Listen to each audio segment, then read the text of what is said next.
What are we doing for dinner? He reaches up toward my face and tucks a piece of hair behind my ear before he lets his hand fall away. We're supposed to have dinner with Micah and Lynn tonight, remember? Oh, right, he mutters, and I press my lips together. You forgot the dinner with your friends that you planned? No, I remembered. Sure you did. I roll my eyes and he smiles. Where are we meeting them again? Seriously? I laugh and he chuckles. We're meeting them down the block at that New Mexican restaurant that opened last week. I glance at the clock on the wall. In 30 minutes, so you have just enough time to change. Are you saying my outfit isn't going to cut it? I didn't say that. You did. I smile and he laughs, taking his beer with him as he walks toward the bedroom. I follow and take Dolly out of her pen before going to our room and placing her on the bed. I go to the closet to change out of the top I wore to work today, since it smells like the hair salon, which isn't bad but also isn't great, and put on a sweater, leaving on my heels and jeans. Is this good? He walks out of his closet, wearing a button-down shirt and jeans. Built like a linebacker, he's always had trouble finding clothes that fit his oversized frame. But as a shopper, I've upped his wardrobe game ever since we got together. Perfect. I look down at Dolly when she nudges her cold nose into my ankle and smile when I see her pink leash in her mouth. I'll take you outside when we get back. I pick her up and kiss her head as I carry her back into the living room, placing her in her pen so she doesn't get hurt running free in the house while we're gone. We reach the restaurant at 7 on the dot, and as soon as we walk through the door, I spot Lynn and Micah already seated at a table, waiting on us. We tell the girl at the front that we're with them, then walk to the back of the room. As soon as Lynn sees us, her face lights up and she starts to wave.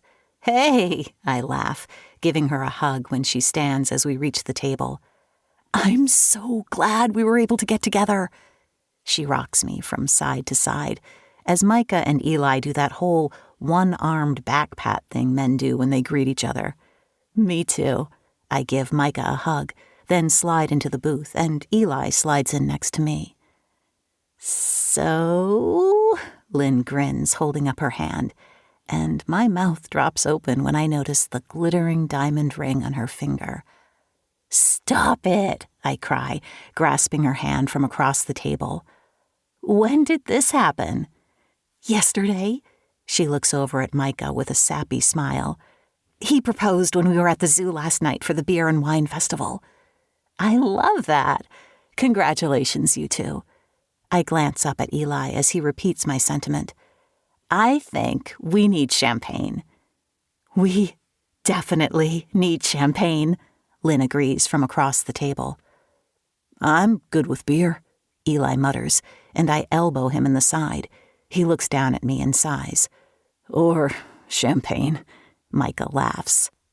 When the waitress comes over to take our orders, we ask for champagne. But since they don't have any, we order tequila shots, which are not the same, but we are at a Mexican restaurant, so when in Rome.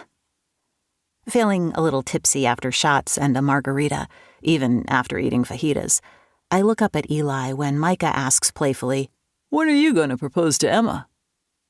Of course, he and I spoke about getting married and having kids before I moved in with him almost a year ago, but since then that subject hasn't come up again. And being me, I've never wanted to be the woman to hound a man into popping the question, so I've left it alone, figuring he would do it when he feels the time is right. But we've been together for almost 3 years, and that time still hasn't come. So I'm as curious as everyone else. Emma and I are good with the way things are right now. My eyes widen. Are we? Yeah. I still want to get married. I mean, sure, I'm okay with things right now, but I want the ring, the husband, and the kids. Not today, but definitely within the next few years. I'm not getting any younger, and at almost 30, I hear my clock ticking a little louder each day. Plus, I want to be married and enjoy that for a bit before having kids. Marriage is just a piece of paper. The statement, his tone, and